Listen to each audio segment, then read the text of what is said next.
Hey guys! Alright, so we are going to be looking at page number 17 right now, and we're going to start looking at questioning, of how we actually make good questions and survey questions, what makes something good, what makes something bad.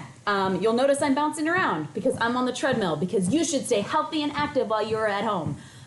So I'm not just sitting in a chair bouncing, though, you know, I probably could be doing that. Maybe the next video I'll just bounce in the next one. But anyway, back to our actual lesson here. So, one of the big things we have to be careful about when we're making surveys is a lot of times when we write our questions and we're typing them all out, we're like, oh, this question's great. It totally makes sense to me in my head. But what you don't realize is that to someone else, they don't quite understand what you mean. When you're sending out surveys, you can't be there to explain what you meant by that question. So we have to be very conscious of what we're writing and how we're writing it so we get good data.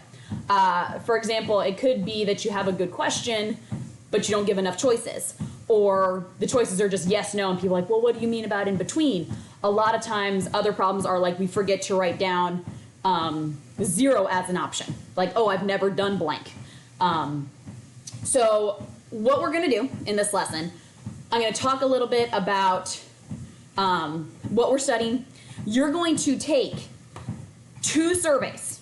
So I've listed them right here and here on SurveyMonkey. One, purposely, I wrote really, really badly. Like, you'll take that survey and be like, wow, this is dumb, and then you'll explain. Then you're going to take a survey again that should be better, and we'll talk about why. So we're only going to look at page 17 today. We'll save 18 for tomorrow. But let's go ahead and start talking about this here. So, Dr. Youngham, do you get it? It's Youngham, not Oldham. I'm really funny, guys. I know you needed some really bad pun jokes while you were at home, so you're welcome. Dr. Youngham wants to study if dressing for success actually helps increase test scores. Dressing for success meaning, if you've ever heard that phrase, like dressing for success for a presentation, like dressing nice, looking good. So she wanted to do an observational study and ask the students in her class. So what's the null and alternative? Well, the currently held belief, so your null hypothesis would be dressing for success increases test grades. And then alternative would just be the opposite of that. Dressing for success doesn't. Not increase test grades. All right. Our variable of interest is not whether they dress up or not. Dressing for success is what you're looking at, but what you actually care about is the test grades. So variable of interest, test grades.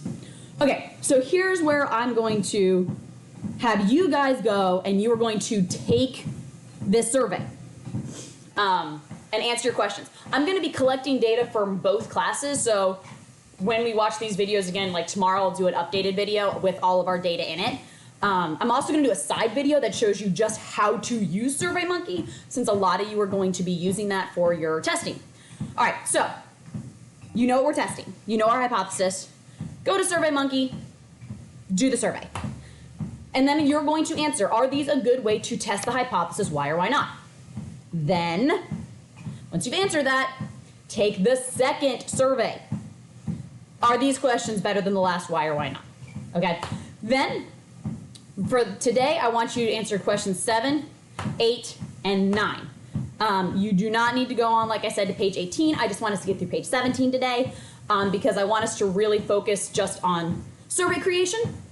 So answer those up today, 17, and then watch out for the video that I'm going to post later today about actually using SurveyMonkey. So those of you who have sent in their proposals can start collecting data as long as I gave you the go-ahead. All right, see you later, guys. Bye!